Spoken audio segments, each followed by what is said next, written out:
So, Nijisanji's been taking some fat L's these past few months, and I wanted to restore the balance over here and counter some of that with Hololive's own yabs. Because these past few weeks, you might have heard chumbuds complaining about Gura's lack of consistent streams, but we've also got a new one. That being some saplings being genuinely upset when Fauna gave them the VTuber talk. In case you don't know what the VTuber talk is, it's a concept I completely made the fuck up where VTubers break character and shatter the illusion for their viewers. They have these viewers eat some really hard to swallow truths and usually telling them to not be so parasocial and to keep their distance. That way they won't rely on their VTubers and Oshis as a substitute for actual emotional support. And that's what exactly Fauna did. She committed a cardinal sin here just because she wanted to look out for her saplings and wanted them to have a life outside VTubers. She dropped this little napalm that burned quite a few saplings by saying that she and her fans are not friends and shouldn't be friends. Basically, she pulled a Ludwig on them.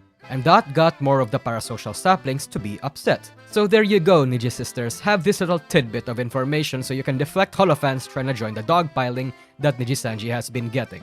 I mean, Kaiser also kind of dunked on Nijisanji themselves in the same day too, but whatever. That's not what I'm here to talk about today. I want to talk about my most favorite character design in VTubing ever. That being Omega Alpha and how Hololive basically wasted it.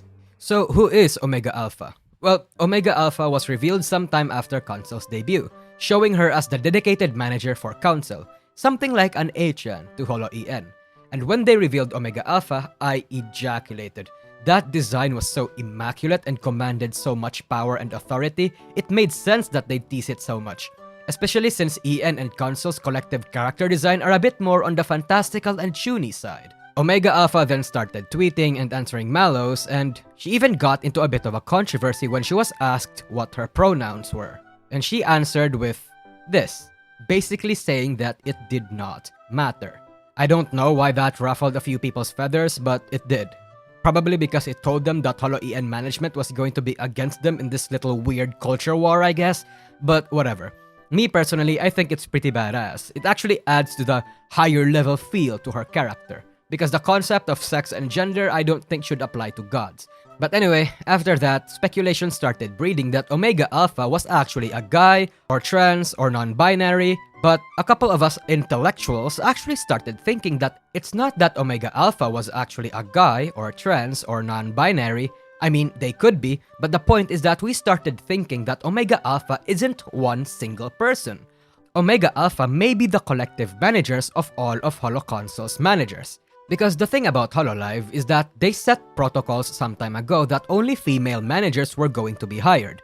And that was so because Yose Ramel got into some trouble with his male manager back in 2020, which resulted to her getting sexually harassed, entrapped, and power-tripped, and overall it was a bad time for her. After that, Hololive didn't want to repeat that same mistake, so they only started getting female managers. So, it wouldn't make sense that Omega Alpha would be a guy. Additionally, the thing about Hololive is that unlike Nijisanji where they give one manager for an entire generation, Hololive seemed like they give out multiple managers for only one generation in EN. And we can see that in Holomyth where we have multiple, Enma, J-Chad, and Genma. So taking that into consideration, it would also be plausible that Console as a whole would have multiple managers too, and that those managers are all represented by one avatar, which is Omega Alpha.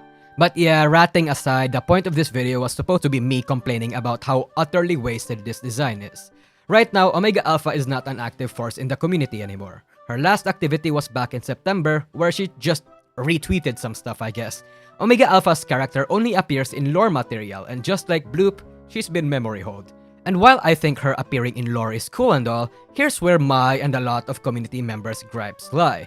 Omega Alpha's design is so badass and epic. People really wanted to see an EN equivalent of A-chan, but we didn't get that. A design this epic should have been used, man. They commissioned one of Japan's most well-known artists, went through the trouble of giving her all these trailers and hype, only to give us nothing.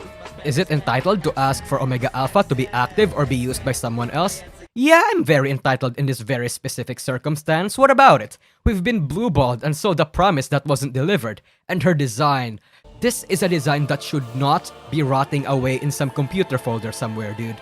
This is art, beauty, and it needs to be out there, admired, simped for and thrown money at.